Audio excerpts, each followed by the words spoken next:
안녕하세요, 원피스 조아입니다. 오늘은 최악의 세대 유일한 여성 해적 주얼리 보니를 알아보겠습니다. 밀짚모자 해적단은 그랜드라인 전반부 모험을 마치고 어인섬을 지나 신세계로 가기 위해 샤본디 제도에 도착했습니다. 샤본디 제도에 루피와 조로를 포함한 11명의 억대 현상금 수배자들이 모였고, 이때 주얼리 보니도 샤본디 제도에 도착했습니다. 보니의 첫 등장은 레스토랑에서 밥 먹는 모습이었고, 보니의 별명 대식가답게 많은 음식을 먹는 모습을 보여줬습니다. 앞서 설명했듯 11명의 억대 현상범이 샤본디 제도에 모였을 때 그들을 초신성이라 불렀습니다. 하지만 정상결전이 끝나고 검은 수연 티치까지 포함해 총 12명을 최악의 세대라 지칭했습니다. 대사건이 일어날 때마다 핵심 인물은 최악의 세대 12명 중 한 명일 정도로 과거 로저 시대에 버금가는 원피스 황금 세대라 할 수 있습니다. 주얼리 보니는 최악의 세대 일원 중 유일한 여성 해적이고, 원피스 세계에서 여해적은 굉장히 드물고, 거기에 여자 선장은 더욱 희귀합니다.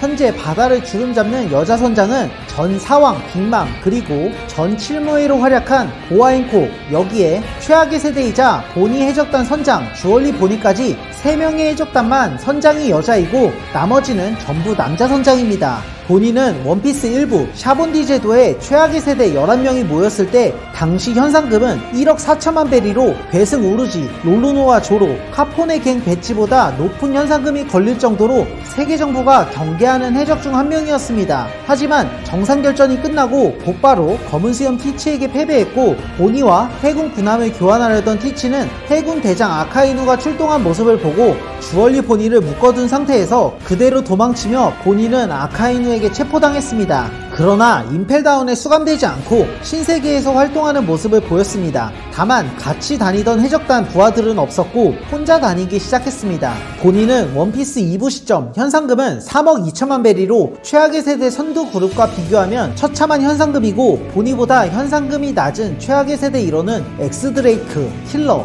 우르시가 있습니다. 하지만 엑스드레이크는 해군 기밀 특수부대라서 현상금이 오를 가능성은 굉장히 낮고, 킬러는 와노쿠니 전쟁에서 활약한 게 있어 현상금이 갱신되면 조로와 비슷한 10억대까지 오를 가능성이 있습니다. 마지막으로 괴승 우르지는 빅맘이 사왕이던 시절 최고 간부에 속해 있는 스위트 장성 중 한 명인 샬롯 스넥을 꺾은 전적이 있습니다. 보니는 루피가 칠무에 도플라밍고를 꺾었다는 소식을 들었을 때 동기로서 뿌듯하다고 이야기하는 걸 보면 스스로 최악의 세대에 속해 있는 걸 자랑스럽게 여긴다는 걸 알 수 있습니다. 그리고 에그헤드에서 루피를 만났을 때 처음 한 말은 나도 최악의 세대라고 불리는데 나를 모르냐고 했습니다. 주얼리 보니가 먹은 악마의 열매는 어떤 이름인지 공식적으로 공개되진 않았습니다. 다만 보니에게 터치당한 사람은 나이가 어려지거나 노인으로 변했고, 보니의 능력은 생물에게는 영원히 지속되지 않는다고 했습니다. 능력자는 자신도 어린아이부터 늙은 모습까지 자유롭게 나이를 컨트롤할 수 있습니다. 능력을 발동시키는 조건은 손으로 사물을 터치하거나 봉으로 대상을 찔러 나이를 뽑았습니다. 샤본디 제도에서 처음 능력을 사용한 주얼리 보니는 건물 옥상에서 해군 졸병들 나이를 컨트롤했습니다. 이때 본부에 연락하는 해군의 통신을 들어보면 영문을 알 수 없이 어린아이와 노인으로 변했다고 보고했습니다. 만약 보니가 터치를 통해 나이를 컨트롤했다면 보고를 할 때 주얼리 보니 때문이라고 했을 건데, 영문을 알 수 없다라고 표현한 걸 보면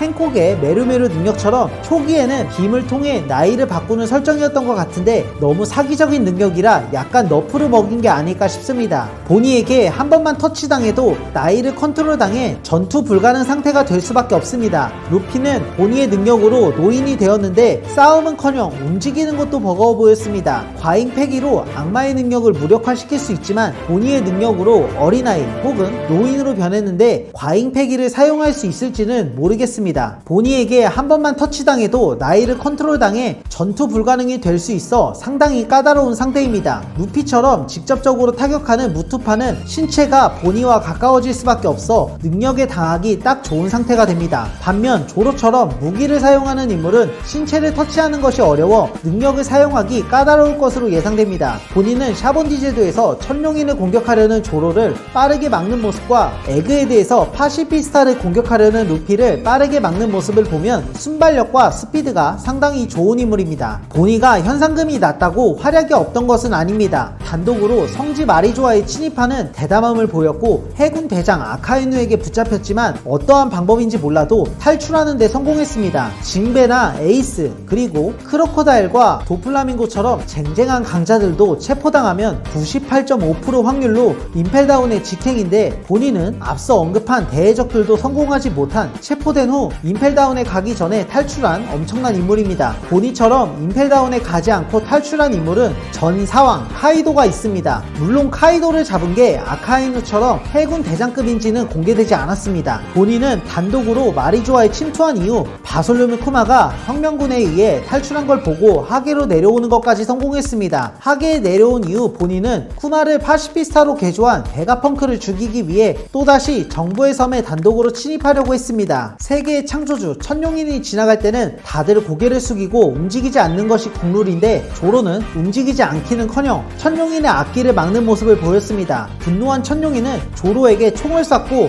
조로는 살기를 띠며 베어버리려고 했지만 주얼리보니가 뛰어들어 조로를 구해줬고 죽은 것처럼 연기하며 천룡인이 해군 대장을 부르는 참사를 막았습니다. 주얼리보니의 별명은 대식가로 엄청난 양의 음식을 먹었습니다. 그리고 에그헤드 근해에 빠진 보니를 징베가 구해주고 배와 동료는 어쨌냐고 물으니 여기는 혼자 왔고 배는 시비스트 웨폰에게 먹혔다고 답했습니다. 이때 먹혔다는 키워드에 보니는 배고픔을 느끼는 엉뚱함을 보였습니다. 루피 일행과 에그헤드에 들어간 보니는 처음에 침입한 것이라며 경계했지만 음식 앞에 이성을 잃고 루피처럼 행동했고 맛있는 걸 먹으니 눈이 하트로 변하면서 이성을 잃었습니다. 그리고 먹는 양도 루피 못지않게 많이 먹어 배가 빵빵해진 모습을 보여줬습니다. 주얼리보니는 정상결전을 보며 눈물을 흘렸고 모든 것은 그 녀석 때문이라며 복수하려는 모습을 보였습니다. 이때 당시에는 에이스 때문이라는 썰이 많았습니다. 왜냐하면 에이스를 잡아 해군에 넘긴 게 검은 수염 티치였고 주얼리보니는 티치에게 패배해 해적단이 괴멸당한 모습을 보여서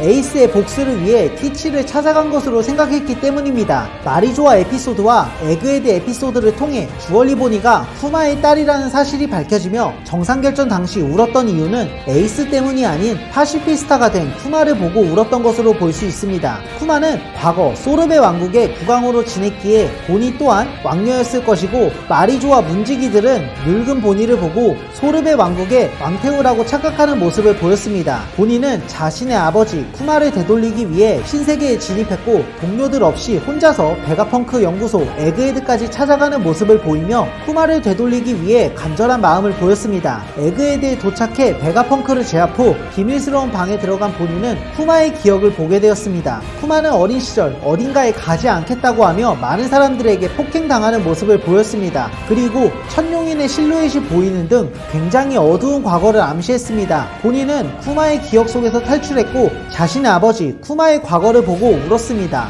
보니는 자신의 아버지 쿠마가 인간 병기 파시피스타로 개조된 걸 본 후 베가펑크를 찾기 위해 항해했습니다. 다른 최악의 세대들은 사왕을 노린다든지 사왕 산하에 들어가는 등 활발한 행보를 보일 때 보니는 베가펑크를 찾으려는 노력을 했고 결국 에그헤드에 도착해 베가펑크를 만나는 것에 성공했습니다. 너는 과학을 탐구하기 위해 희생을 주저하지 않는다며 보니는 베가펑크를 위협했고 이후 실제로 나이를 뽑아 어린아이로 만드는 등 주얼리보니는 베가펑크에 대한 엄청난 분노와 원망을 가지고 있습니다. 변수는 쿠마의 기억인데 앞으로 이야기가 진행됨에 따라 베가펑크와 보니의 관계가 변할 것 같습니다. 주얼리보니는 등장이 거의 없음에도 떡밥이 굉장히 많은 인물 중 한 명이었습니다. 다만 이번 에그헤드 에피소드에서 쿠마의 딸이라는 사실이 밝혀지며 대부분의 떡밥은 풀렸고 마지막 미스테리는 아카이누가 보니를 보며 내가 정부에서 도망쳤다고 들었을 땐 소름이 다 돋았다는 이야기를 한 것입니다. 아카이누는 세계 최강의 사나이 흰수염과 싸울 때도 쫄기는커녕 빨리 죽이고 싶어 안달난 모습을 보였는데 보니의 탈출에 소름이 돋을 정도면 어떤 떡밥이 있을지 굉장히 기다려집니다. 또한 일반적인 해군에게 잡힌 것이 아닌 해군 대장 아카이누에게 잡힌 주얼리보니가 무슨 수로 탈출했는지 또한 여전히 풀리지 않는 미스테리입니다. 현재 루피 일행과 주얼리보니는 같은 장소에 있으니 앞으로 스토리가 진행되면서 보니와 쿠마의 떡밥이 풀릴 것을 기대할 수 있습니다. 오늘 영상은 여기까지입니다. 구독 안 하신 분들은 구독 부탁드립니다. 시청해주셔서 감사합니다.